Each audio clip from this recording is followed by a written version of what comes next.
Please make sure to subscribe and hit that notification bell. They say the dead take their secrets with them. But not my mother. She waited until her final breath to tell us the one thing that unraveled our entire family's history.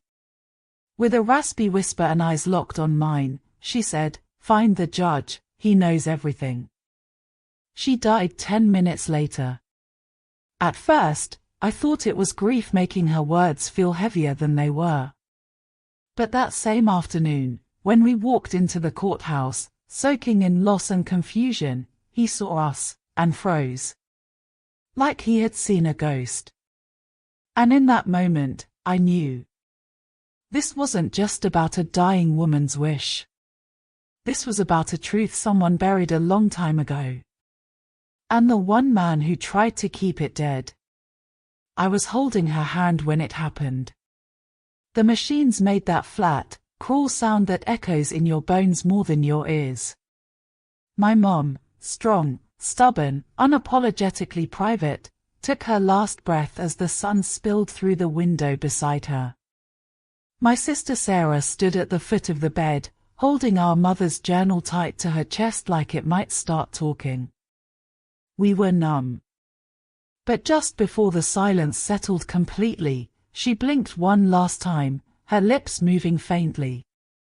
I leaned in. "Find the judge, he knows everything." My heart stalled. "What judge, Mom?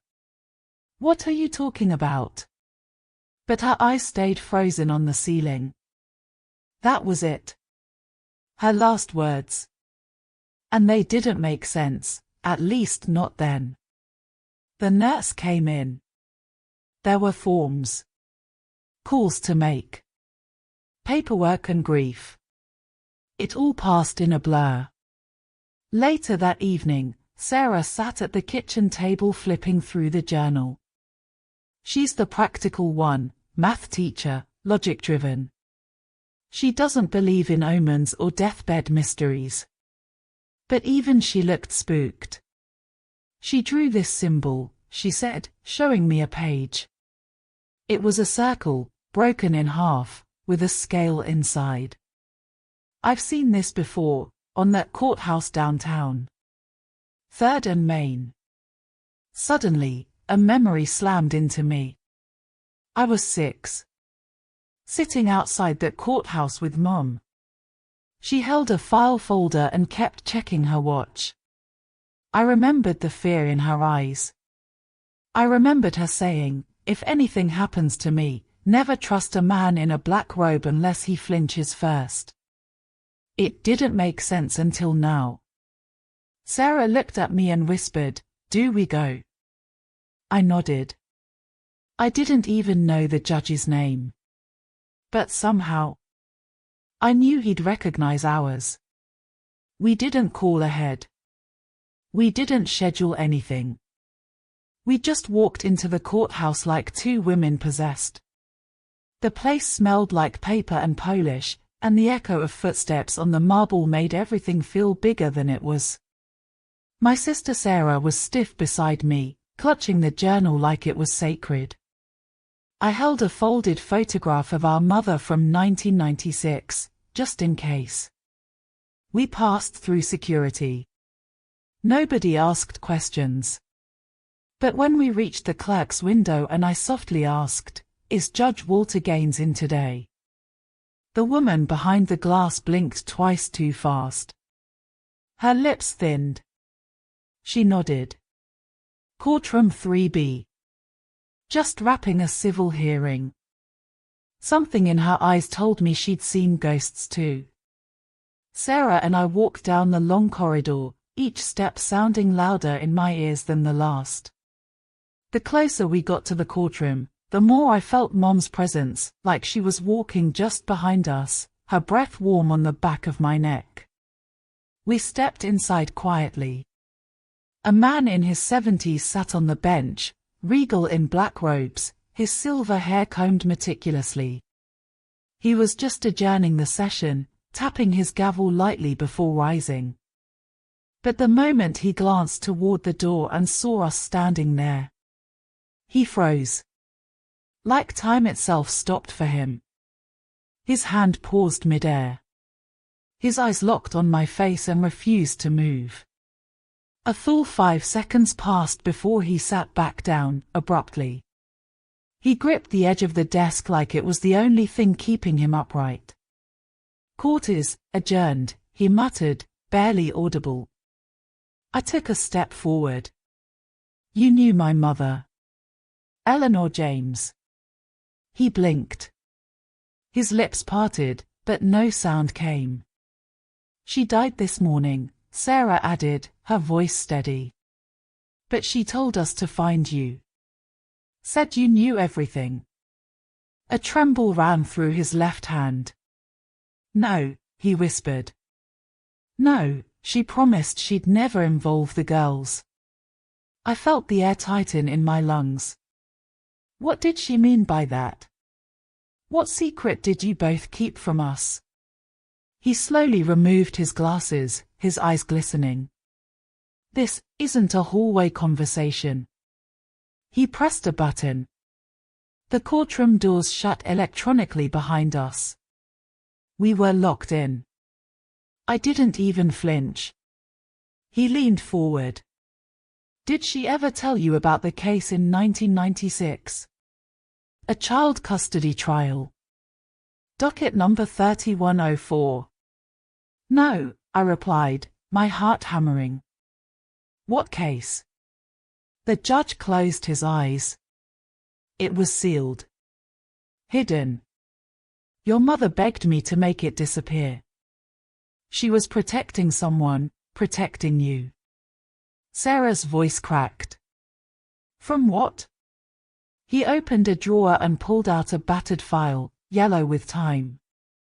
He hesitated, then slid it toward us. "From your father."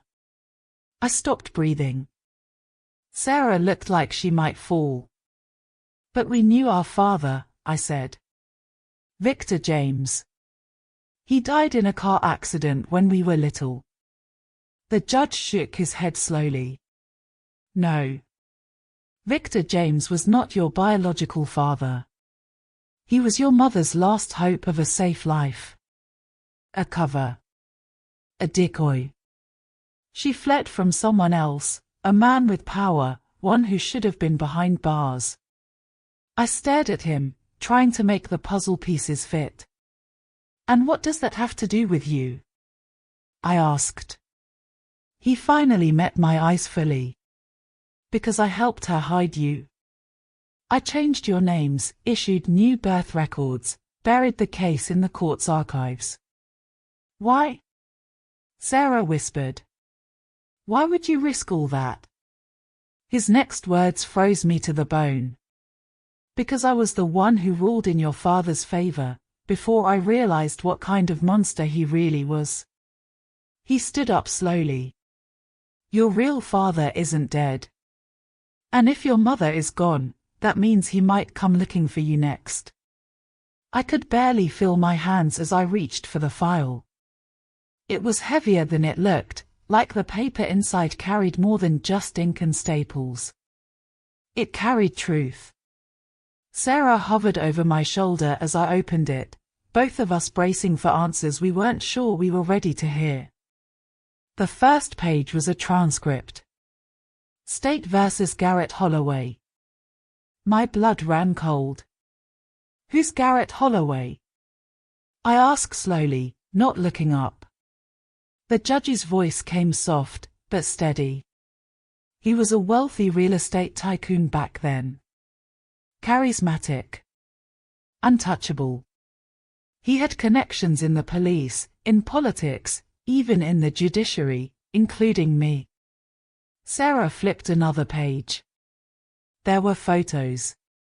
A black and white image of our mother, much younger. Bruised. A case summary followed. Petitioner Eleanor James requests full custody of twin daughters against biological father Garrett Holloway, citing threats, repeated domestic violence, and suspicion of child endangerment. Twins. That was us. I felt my throat tighten.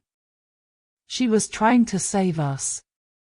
The judge nodded slowly. She told me everything. But I didn't believe her, not then. Garrett had people everywhere. Evidence would vanish. Witnesses would go silent. I dismissed the case. Sent the girls, back with him for supervised visits. I turned another page. That's when I saw the police report. 2-year-old Sarah Holloway found locked inside a basement laundry room. Crying. Malnourished. Unsanitary conditions. My heart dropped. Sarah gasped and instinctively backed away from the folder. That was me. The judge's eyes were full of regret. Your mother came back to me, hysterical. She had photos, doctor's notes, even a recording. That night, I reopened the case under a sealed emergency motion. I ruled for full maternal custody, retroactively revoked Garrett's rights, and buried the entire file. Why? I croaked. Why seal it? Why not arrest him? The judge's jaw clenched. Because Garrett disappeared before we could. And when he vanished, so did 2 detectives assigned to his case. I knew if I didn't help her run, you wouldn't survive the next year. Sarah sat down hard. He's still alive, isn't he? The judge didn't answer. He walked to the window, stared out at the horizon like he was trying to see the past itself. If Eleanor told you to find me, that means she knew her time was up. And she was passing the burden to you. I looked back at the folder, now flipped to a newspaper clipping. Holloway case closed, billionaire father presumed dead. Dated, October 2002. He faked his death, I whispered. The judge nodded. Or someone powerful made sure he disappeared. Suddenly, my phone buzzed. An unknown number. No caller ID. I didn't answer. Instead, I stared at the judge. What now? He turned slowly. Now, you stay hidden. You change your names again. You don't tell anyone who you really are. Sarah stood up, her face pale but her voice steady. We're not running.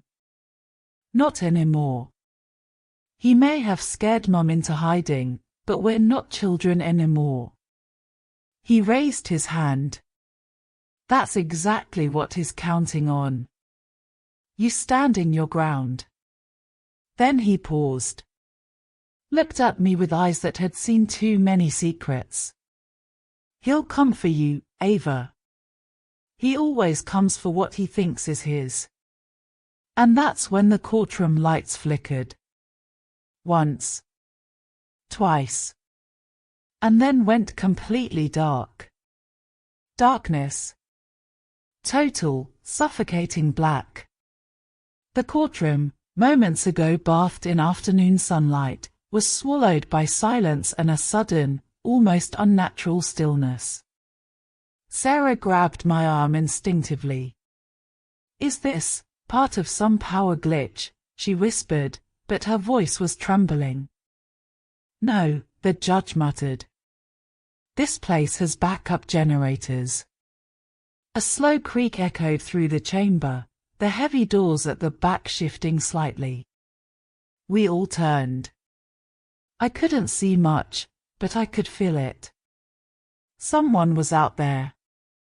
I'll check the panel in my chambers, the judge said, his voice tight. Don't open those doors.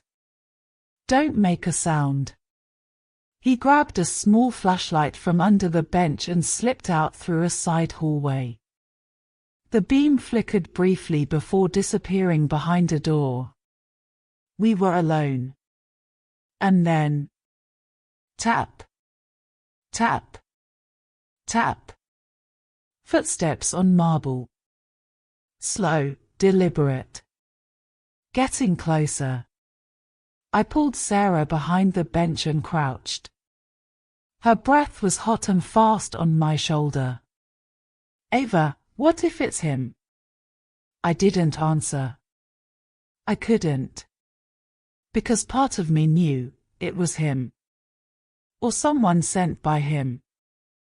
The kind of silence that filled the room was familiar. It was the silence I remembered from childhood. The kind that used to crawl under the door when he came home angry. Another sound broke through, metal scraping wood, like a crowbar dragging along the courtroom pews. I peeked around the corner of the judge's desk. The emergency lights blinked for a fraction of a second, and in that moment, I saw a silhouette. Tall. Broad shoulders. A long coat. And something glinting in his right hand. I ducked back. My mouth went dry. Sarah whispered, "We have to run." "No," I said quickly. "He wants us to run. That's when we're most vulnerable." We heard the heavy steps stop, just a few feet from us. And then came a whisper. Cold. Calculated. Eleanor always ran too. But she never got far. My blood turned to ice. Sarah's hand tightened in mine. I stood slowly, heart pounding so loud it felt like thunder in my ears. My voice shook, but I forced the words out. "Come any closer," I said, "and I'll scream loud enough to bring the police." The man chuckled. Low and deliberate. "Oh, Ava. You think they'll believe you? Just like they believed your mother." The words were a knife. He knew my name. He'd known it all along. But before he could take another step, another door slammed open, and the blinding white beam of a flashlight burst into the room. "Step away from the girls," the judge barked, his voice booming like a gavel crashing down. The figure hissed through his teeth, then turned and ran, vanishing through the back exit as quickly as he'd appeared. The judge ran after him, but he was gone before help arrived. Security rushed in, confused, flashlights darting across the room. Sarah collapsed against me. "He's alive. He's really alive." I nodded slowly, every cell in my body vibrating with truth. And dread. "He doesn't want the truth exposed," I whispered. "He wants the past to stay buried. But Mom trusted us for a reason." The judge returned minutes later, breathless, holding a torn piece of coat fabric in his hand. "He left something behind," he said. "DNA, maybe. Something we can trace." But I already knew. This was only the beginning. Back at the judge's private residence, where he insisted we stay until the courthouse was secured, Sarah sat on the edge of the guest bed, still visibly shaken. I was pacing, my nerves stretched like a violin string ready to snap. That man in the courtroom wasn't just a threat. He was a message. A warning. But Mom knew this would happen. She always knew. The judge brought us a small box, a weathered, wooden keepsake chest with carvings on the lid. "I was given this by your mother 6 months ago," he said quietly. "She told me to only open it if anything ever happened to her, or if you two showed up." Sarah leaned forward. "What's inside?" He set the box down and slowly lifted the lid. Inside, nestled in velvet, was a brown leather-bound journal, the corners softened with time and fingerprints. My mother's handwriting scrawled across the first page. If you are reading this, then I am gone. But if you're reading this, it also means you're brave enough to finish what I couldn't. My breath caught. The judge stepped back. Take your time. I flipped through the first few pages, entries dated as far back as when we were children. There were mentions of late-night arguments with him, of visits to secret safe houses, and even cryptic references to a group called The Circle. Sarah pointed to a folded piece of paper tucked into one page. Unfolding it revealed a hand-drawn map. But this wasn't a map of streets or cities. It was a layout of a house, no, our childhood home. And marked in red ink was something shocking, a basement room we never knew existed. I thought that place didn't even have a basement, I whispered.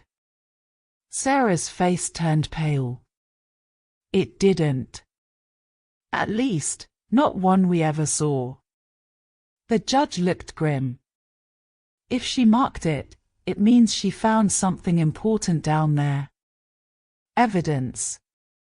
Maybe even leverage against the man who threatened her, and now you.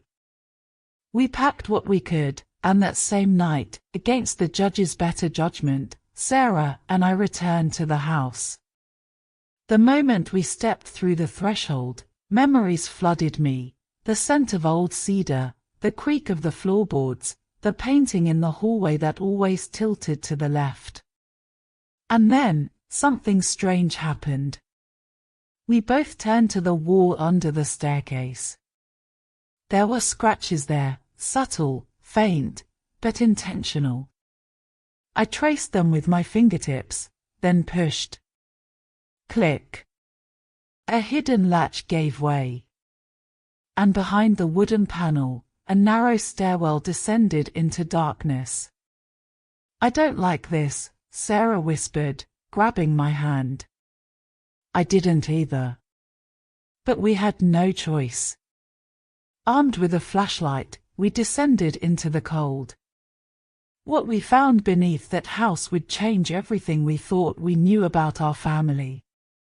And about him.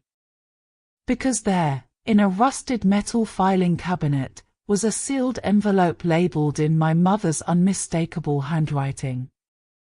For the judge's eyes only, if they ever find the girls. The cold in the basement wasn't from the concrete walls or lack of sunlight. It was the kind of chill that seeps from secrets, the kind that settles in your bones once you realize you've been living a lie your entire life. Sarah stood beside me, her breath shaky, eyes fixed on the sealed envelope labeled. For the judge's eyes only, if they ever find the girls. I hesitated. Should we open it? She nodded. We're already in this. We deserve to know. I broke the wax seal carefully, almost reverently, like it was a sacred relic. Inside were pages of neatly typed notes, old photographs stapled to corners, faded documents, and one name, repeated again and again. Richard Ellison. My heart thudded. That's... Sarah's voice cracked. The judge. A folded document slipped out. A birth certificate. I picked it up, my hands trembling as I read. Ava Ellison. Mother, Cynthia May Johnson. Father, Richard Ellison. I staggered back. No. No. This can't be. Sarah caught me. Her face mirrored my shock. He's your father. No, I whispered. He's our father. There was a second certificate. Sarah Ellison. Both of our hands trembled now, hovering over the truth. He knew all along. He'd been there. Watching us from the shadows. Guiding, protecting, maybe even manipulating. Then, beneath it all, was the final page, handwritten by Mom. If you're reading this, girls, it means the time has come. Richard was more than a protector. He was your father. But he couldn't be part of our lives, not openly, not with the circle watching. He made enemies when he walked away from them. But he kept you safe. Everything we've done was to keep you hidden. But now you must decide, stay hidden, or finish what we started. Tears blurred my vision. Everything, the quiet nights, the tension, the way she always double-checked locks, her cold silence about our father, it all made sense now. Sarah and I sat in silence. Until the judge, Richard, appeared at the top of the stairs. He wasn't alone. 2 men in black suits flanked him. Not bodyguards. Agents. He raised a hand. Girls. We need to talk. I stood. You knew. He nodded. Every second. You lied. I protected. Sarah moved beside me, voice quiet but firm. From who? He looked over his shoulder, then down into the basement, into the dark, and said just one word. Everyone. We didn't leave the basement that night. Not because we were afraid, but because we needed time. Time to process. Time to grieve all over again. Time to understand the magnitude of the legacy our mother left in our hands. Richard, the judge, our father, didn't pressure us. He stayed upstairs, quiet. Waiting. Watching. Maybe even hoping we'd run. We didn't. The next morning, Sarah found it. Folded into the lining of Mom's old Bible, buried at the bottom of her storage trunk. A hand-drawn map. Marked in red ink. And scrawled in our mother's unmistakable cursive. Safe House 3. If they ever find you, go here. Safe House 3. Sarah asked. How many are there? Enough to stay hidden this long, I whispered. We showed Richard. His face paled. I thought she destroyed that place after. After what? He didn't answer. He just said, if you go there, be prepared for answers you can't unlearn. That was all we needed to hear. The cabin was barely visible from the road. Swallowed by thick pine trees and snow-dusted brush. We had to hike the last quarter-mile on foot, boots crunching over frost, every gust of wind slicing through our coats. When we reached the door, Sarah held the key, a small, rusted bronze one hidden in the envelope with the map. It clicked. The door creaked open. The smell hit us first, like time and dust and secrets buried under floorboards. And yet, everything inside was preserved. A single table. 2 chairs. A typewriter. Shelves of files. And photos. Dozens of photos. Our mother. Richard. And others, men and women we didn't recognize, sitting at long tables, in meetings, in protests, in courtrooms. I think, Sarah whispered, her hand trembling as she touched one photograph, I think Mom was part of something big. She was. The filing cabinets confirmed it. Operation Heron. A covert movement of whistleblowers, judges, and insiders aiming to expose the circle, a group of corrupt elites who controlled political outcomes, framed innocent people, bought justice, and punished those who didn't play their game. Mom wasn't just protecting us. She was fighting them. But then we found the letter. The one written not to us, but to Richard. They'll come for me eventually. You know that. But promise me this, Richard, if something happens, protect the girls. Tell them nothing until they find Safe House 3. They must choose their path, not out of revenge, but because it's right. If they inherit this fight, it must be by choice. We stood frozen, reading that over and over again. She knew she wouldn't survive, I said softly. She planned all of this, Sarah murmured. That's when the lights in the cabin flickered. And the old radio on the desk, one we hadn't touched, crackled to life. A voice came through. Gravelly. Cold. Familiar.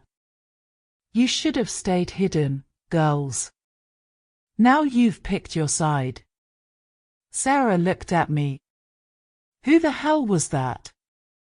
Then, outside, a twig snapped, followed by another. We weren't alone. We dove for the lights and killed them. Sarah yanked the curtains shut while I scanned the walls for anything we could use as a weapon. A rusted hammer. A flare gun. A box of old surveillance tapes, useless now. Outside, footsteps crunched across gravel. Then, a knock. Deliberate. Measured. Mocking. Come on out, girls. We don't want to hurt you.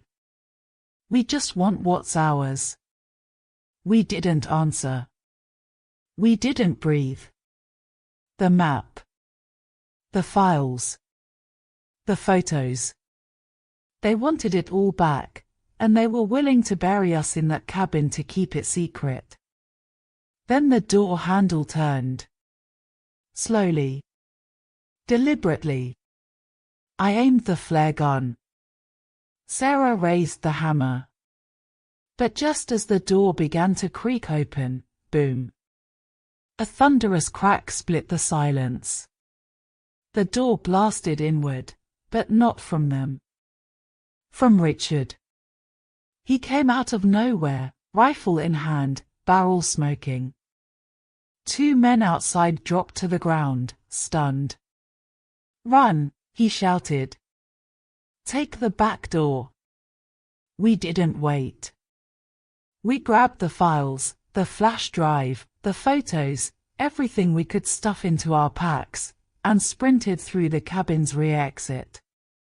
Snow whipped at our faces as we ducked into the thick woods, branches slapping at our skin, adrenaline deafening every sound. Behind us, more gunfire. Then silence. Then, a scream. Dad! Sarah turned to run back, but I grabbed her arm. No. He bought us time. We can't waste it. Tears streamed down her face. But she nodded. We ran. For miles. Until our legs gave out and the forest spat us out near an old ranger station, long abandoned, but dry. And safe. For now. 3 weeks later, we walked into the federal courthouse. Not as scared girls, but as women armed with the truth. We'd spent every waking hour copying documents, uploading files, and sending them, not to news outlets, but to ethical prosecutors, the few who hadn't been touched by the circle's blood money. We carried our mother's name, our father's guilt, and a dying movement's final cry for justice. The courtroom was packed. The circle thought we'd disappear like the others. But when the judge called the case and we walked up to that podium, cameras flashing, our voices didn't tremble. We named names. We presented recordings, files Mom had kept hidden for years. We exposed judges, doctors, senators, and CEOs. We showed how the circle rigged verdicts, buried investigations, and silenced witnesses, including our mother. And then we handed over the final envelope. One that held a photo of our mother standing face to face with the very judge presiding over our case.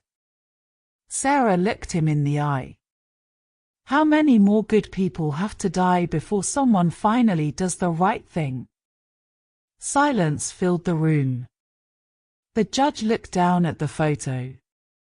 And then, to everyone's shock, he stood. I recuse myself, he said. And I submit myself for investigation. Gasps. The room erupted. But not us. We just stood there, unmoved. Because we knew the real battle was still ahead. Months passed. Some were arrested. Others fled. Richard, our father, didn't survive. His body was found near the cabin weeks later. But they never found his files. Or his journal. We kept that. Not as a trophy, but as a compass. Mom's gravestone reads, "She died with the truth. But her daughters lived to tell it." People tried to paint us as heroes. But we weren't. We were survivors of a machine that devours people like us, quiet black women with too much truth in their mouths and too little power in their hands. Until now. Now we have the power. Now we tell the stories. And we never forget the day our mother died, not just because she left us, but because it was the day we found out who we really were. And who we were meant to become.